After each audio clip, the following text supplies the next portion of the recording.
আসসালামু আলাইকুম গাইস, কী অবস্থা? কেমন আছেন সবাই? আশা করি অনেক বেশি ভালো আছে। তো গাইস, আসলে আমি গতকালকে একটা ভিডিও আপলোড দিয়েছিলাম বন্যা রিলেটেড, মানে বন্যার দিকে আপনার যারা বন্যায় আক্রান্ত আছে তাদের নিয়ে।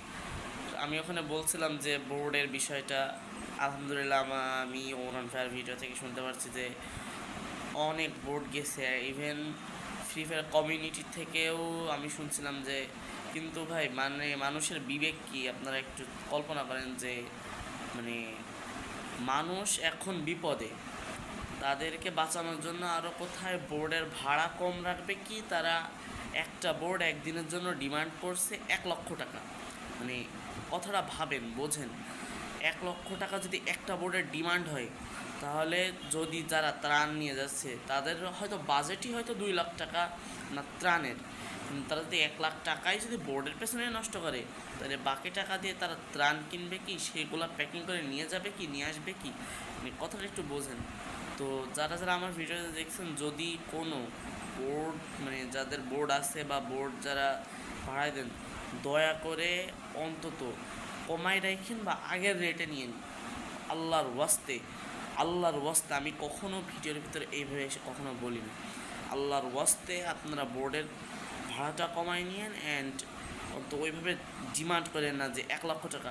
আমি সবার কথা এখানে বলছি না, আমি কিছু মানুষের কথা বলছি যে কিছু মানুষ এইভাবে, ঠিক এইভাবে ডিমান্ড করছে। বিকজ আপনারা গতকালকে দেখছিলেন আজিম গেমিং, SRBD, ক্রুল, দীপু ভাই, অনেকে প্রায় 4 জন গেমিং কন্টেন্ট ক্রিয়েটর, তারা কিন্তু গাইস এইখানে যোগ হয়েছে।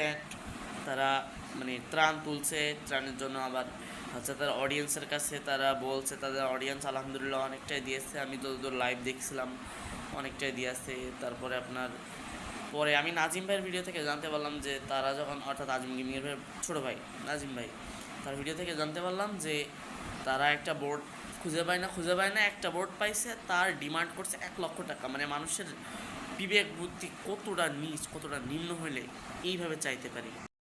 আর গাইজ, যদিও বা তারা যাইতেছে আপনার বোর্ড নিয়েই যাইতেছে, আমি মানলাম তোমরা 1 লক্ষ টাকা দাবি করে বোর্ড নিয়ে যাইতেছো, 10-15 জন যাইতেছে, সাপোজ 10 জন, মানে একটা জায়গা থেকে যদি 10 জন যায়, তা আপনার রেস্কিউ করতে যাচ্ছে কেমন করে শোনেন। আমি ওমরন ফায়ার ভাইয়ের ভিডিও থেকে শুনলাম আর কি।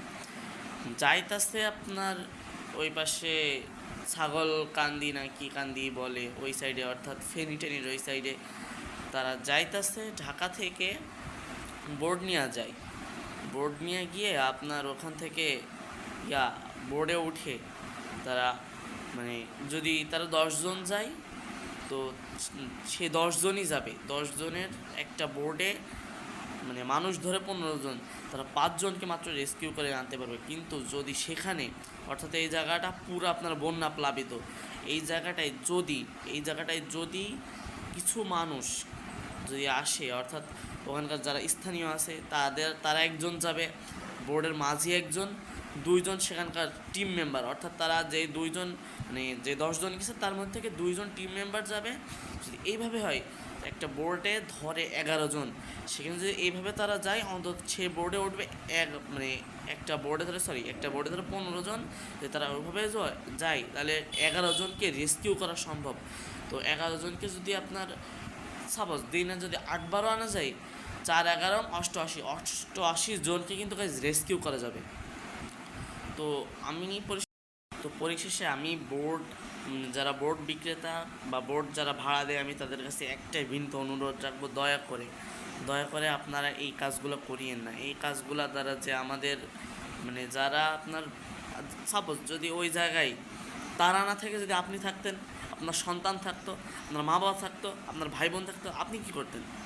এই কথাটা আপনি নিজের বিবেক দিয়ে একটু চিন্তা করেন, যে নিজের বিবেক দিয়ে যদি চিন্তাটা করতেন, তাহলে অন্তত আজ যাই হোক এইভাবে কথা বলতে পারতেন না, এই জিনিসটা করতে পারতেন না। আপনি যে 1 লাখ টাকা একদিনের আপনার বোর্ড ভাড়ায় ডিমান্ড করছেন, 1 লক্ষ টাকা,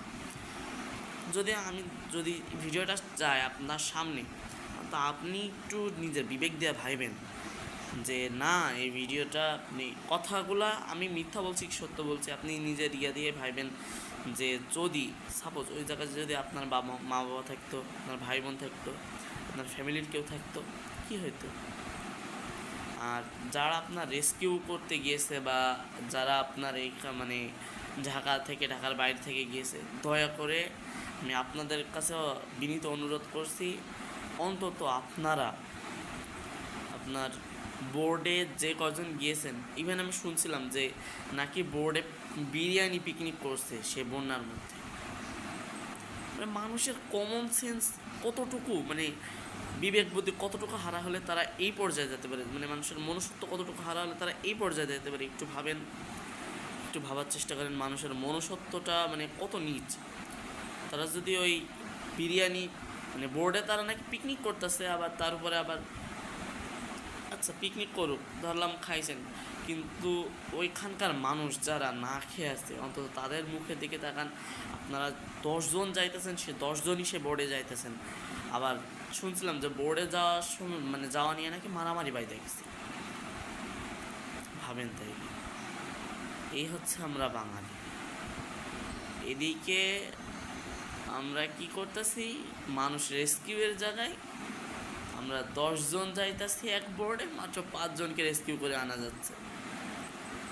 সে 5 জন যদি আমরা ওখান থেকে একজন মাঝি, একজন আপনার হচ্ছে ওই এলাকার লোক অর্থাৎ স্থানীয়, আর আপনার টিম থেকে 2 জন যাক, 11 জনকে রেস্কিউ করে আনা যাবে। তার ডাবল, আপনি যা 5 জনকে রেস্কিউ করে আনছেন তার ডাবল করলে 10 জন হয়, কিন্তু সে 10 জন থেকে আরও একজন বেশি রেস্কিউ করে আনা যাবে।